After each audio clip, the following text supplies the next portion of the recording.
Olá! Sabe aquela pergunta que vira e mexe todo mundo se faz? O que é ser livre de verdade? Será que existe mesmo uma verdade capaz de quebrar as correntes que a gente sente que nos prendem? Hoje, a gente vai explorar uma perspectiva fascinante sobre essa busca e descobrir um caminho onde verdade e liberdade, olha só, se encontram. Nossa jornada começa com uma promessa que é, ao mesmo tempo, muito famosa e poderosa. Conhecereis a verdade, e a verdade vos libertará. Parece simples, não é? Mas essa frase, na verdade, abre uma porta para uma pergunta que ecoa há séculos. E a pergunta é essa: afinal de contas, o que é essa tal verdade? É um conjunto de fatos? Uma filosofia super complexa?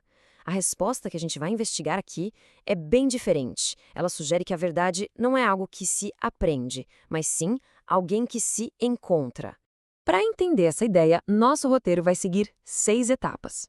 A gente começa com a promessa da verdade, passa por como ela se revela e é proclamada, vê como ela é testada no sofrimento e, por fim, como se torna vitoriosa, unindo-se ao amor para gerar a liberdade.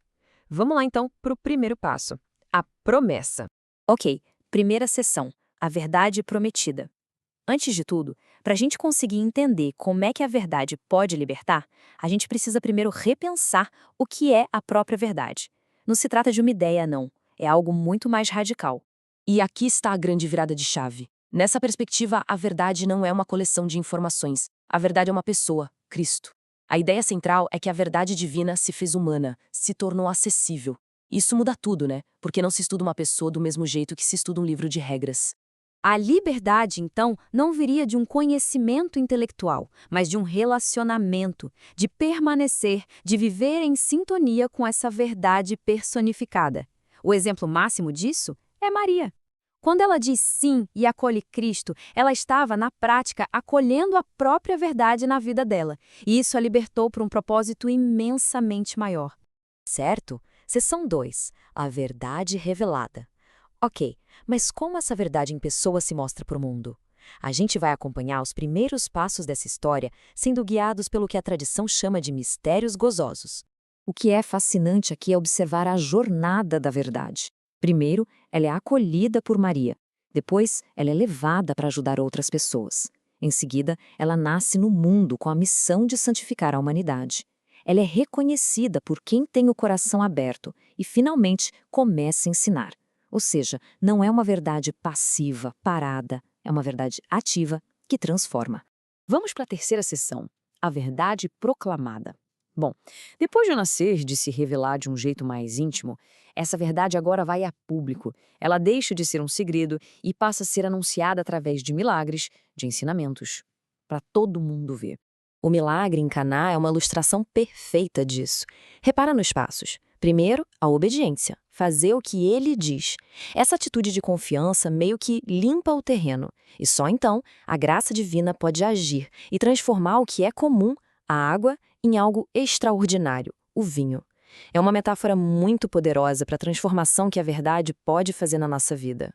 Essa proclamação da verdade começa com um compromisso pessoal, lá no batismo. A ideia é que, ao sermos batizados, a gente escolhe viver na verdade, na transparência e renuncia à mentira. É essa escolha mútua pela verdade que une as pessoas numa comunidade, que aqui é chamada de corpo de Cristo. Seção 4. A verdade testada. Agora, a gente chega no ponto mais difícil. Pensa bem, uma verdade que só funciona quando tá tudo bem não serve para muita coisa, né? Então, como essa verdade se comporta sob a pressão do sofrimento? É aqui que a nossa ideia de liberdade vai ser virada de cabeça para baixo. O que a gente vê aqui é um verdadeiro choque de duas visões de mundo. De um lado está aquela ideia comum de liberdade, fazer o que eu quero, quando eu quero e sem dor nenhuma. Do outro lado tem uma ideia radicalmente diferente, a de que a verdadeira liberdade é a força de escolher o que é certo e bom, mesmo que isso custe caro. É sobre unir a nossa vontade a um propósito maior. O exemplo máximo disso é a agonia no Getsemane. A escolha de Jesus foi difícil, mas foi livre. A ideia aqui é que a ajuda divina, a graça, não anula a nossa liberdade, não é um controle remoto. Pelo contrário, ela fortalece, é como um treinamento que nos capacita a fazer escolhas melhores, mais corajosas. A liberdade de Jesus foi elevada ao máximo, não eliminada. E na coroação de espinhos, a humilhação por causa da verdade ganha um sentido novo. Nessa visão, defender a verdade, mesmo quando o mundo inteiro está rindo de você, não é um sinal de fraqueza. É, na verdade, um ato supremo de amor. E por quê? Porque amar de verdade é desejar a verdade para o outro, custe o que custar. Quinta sessão, a verdade vitoriosa. Depois desse teste de fogo, do sofrimento, a história muda de tom. A verdade que parecia ter sido completamente derrotada ressurge com uma força que nada pode conter, vitoriosa sobre a própria morte. E essa citação de Santo Agostinho é simplesmente genial para a gente entender o que vem a seguir. A verdade tem uma natureza dupla. Ela é uma luz que conforta, que guia, mas ela também é uma luz que expõe as nossas falhas. E, vamos ser sinceros, nem sempre a gente gosta do que essa luz mostra. E a ressurreição é essa vitória. É como se fosse uma luz tão forte, irresistível, que ao mesmo tempo que expõe a escuridão do erro, também ilumina o caminho de volta para casa. Ela acolhe quem decide mudar de rota e caminhar na direção dela. E, finalmente, no Pentecostes, a gente vê a harmonia. Muitas vezes, a gente pensa na lei como o oposto da liberdade. Mas aqui, a lei divina é apresentada como as margens de um rio. Ela não prende a água, mas guia o curso dela, protegendo, dando força e direção. A lei, nesse sentido, está a serviço da liberdade. E agora sim, nossa sexta e última sessão: verdade, amor e liberdade. Chegamos à grande conclusão. Como é que todas essas peças do quebra-cabeça, verdade, liberdade, obediência, sofrimento, como é que tudo isso se encaixa para formar a imagem final? E essa citação final, ela amarra tudo de um jeito perfeito. A verdade sem amor se torna uma arma cruel, e o amor sem verdade vira só um sentimento vazio, uma ilusão. Os dois são inseparáveis.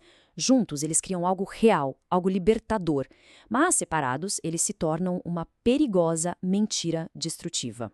E isso tudo nos deixa com uma reflexão final. Depois de percorrer essa jornada inteira, a questão que fica é, nas nossas vidas, nas nossas comunidades, como é que a gente pode equilibrar a busca pela verdade com a prática do amor para finalmente construir uma liberdade que seja de verdade, autêntica e que dure? Fica a reflexão.